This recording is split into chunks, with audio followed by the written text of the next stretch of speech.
माननीय अध्यक्ष महोदय, आपने इस बहुत ही गंभीर और संवेदनशील विषय पर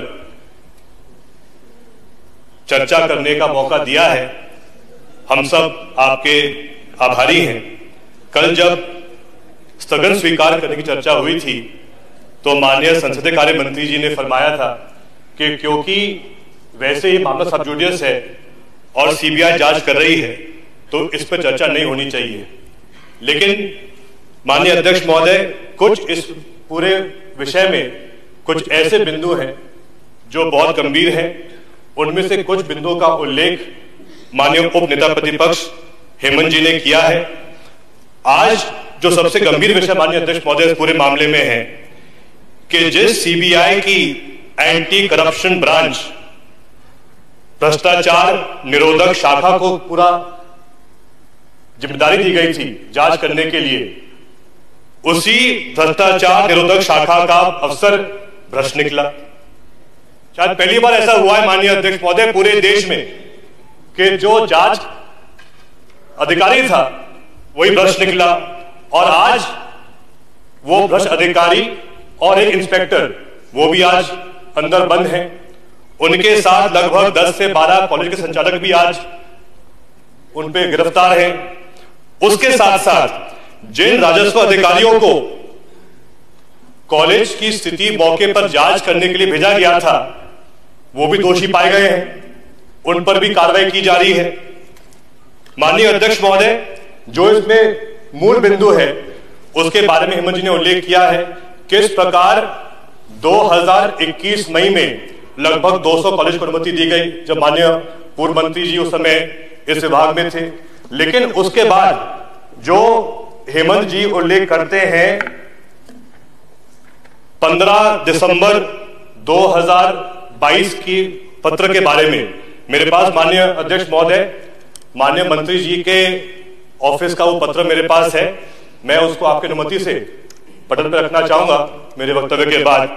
लेकिन इसमें जिस चौथे बिंदु के बारे में हेमंत जी ने उल्लेख किया था उसमें स्पष्ट लिखा गया है कि जिन नर्सिंग कॉलेजों को वर्ष 19-20, 20-21 और 21-22 में अमान्य घोषित किया गया था, उन कॉलेजों के संबंध में ही माननीय मंत्री जी निर्देश देते हैं कुलपति जी को कि तत्काल उन कॉलेजेस की वापस जांच हो, पुनः विचार किया जाए और उनको समझौता दी जाए। उसके बाद अध्यक्ष महोदय, ये बात 15 तारीख की है, उसके ठीक एक हफ्ते बाद 22 दिसंबर को 2022 22 दिसंबर 2022 मंत्री जी के पत्र के 7 दिन बाद मलय कॉलेज ऑफ भोपाल, जिसको पिछले 3-4 साल में समझौता नहीं दी गई थी, उसको मान्यता मिल जाती है। और आज माननीय अध्यक्ष महोदय, वही मलय कॉलेज ऑफ भोपाल का मालिक आज जेल में।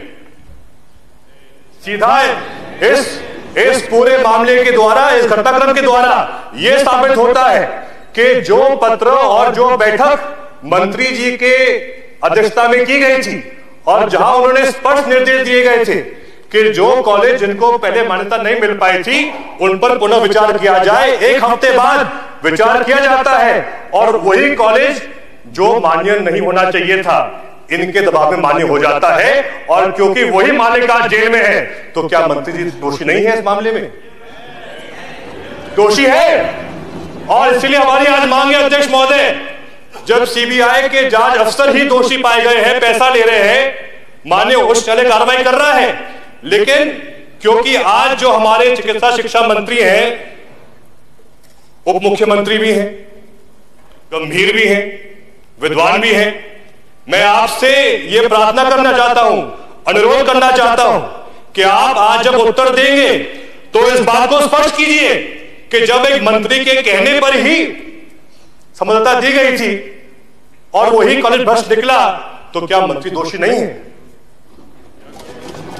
माननीय अध्यक्ष महोदय, यह सिर्फ एक मलय कॉलेज ऑफ भोपाल की बात नहीं है। मैं इसके बाद मंत्री जी की बैठक के बाद 2 और बैठकें होती हैं। पहली बैठक होती है 11 जनवरी 2023 को, सीधे मंत्री जी के बैठक के 1 महीने बाद ये बैठक की अध्यक्षता भी कुलपति महोदय करते हैं। दूसरी बैठक होती है, संक्षिप्त करिए, बस 2 मिनट और। दूसरी बैठक होती है 16 फरवरी 2023 को, इसमें भी कार्य परिषद की बैठक होती है, कुलपति महोदय अध्यक्ष होते हैं। इन दोनों बैठकों में भी एक बैठक में 21 कॉलेज जो पहले अमान्य थे उनको मान्य घोषित किया जाता है मंत्री जी के आदेश पर, और दूसरी बैठक में भी 17 और कॉलेज जिनको पहले 4 सालों में सम्मति नहीं मिल पाई थी उनको भी मान्य किया जाता है मंत्री जी के आदेश पर। तो लगभग ऐसे 40 से अधिक कॉलेज हैं माननीय अध्यक्ष महोदय जो मान्य नहीं होने चाहिए थे, लेकिन सिर्फ और सिर्फ तत्कालीन चिकित्सा शिक्षा मंत्री जी के दबाव में उनको मान्य किया गया। और इसलिए आज हम सबकी मांग यही है कि जब माननीय मंत्री जी उत्तर देंगे तो इस पूरी कार्रवाई पर और पूर्व मंत्री जी की भूमिका पर जो हमने सवाल उठाया है उस पर माननीय मंत्री जी जो है वर्तमान के, वो इसमें क्या कार्रवाई करेंगे।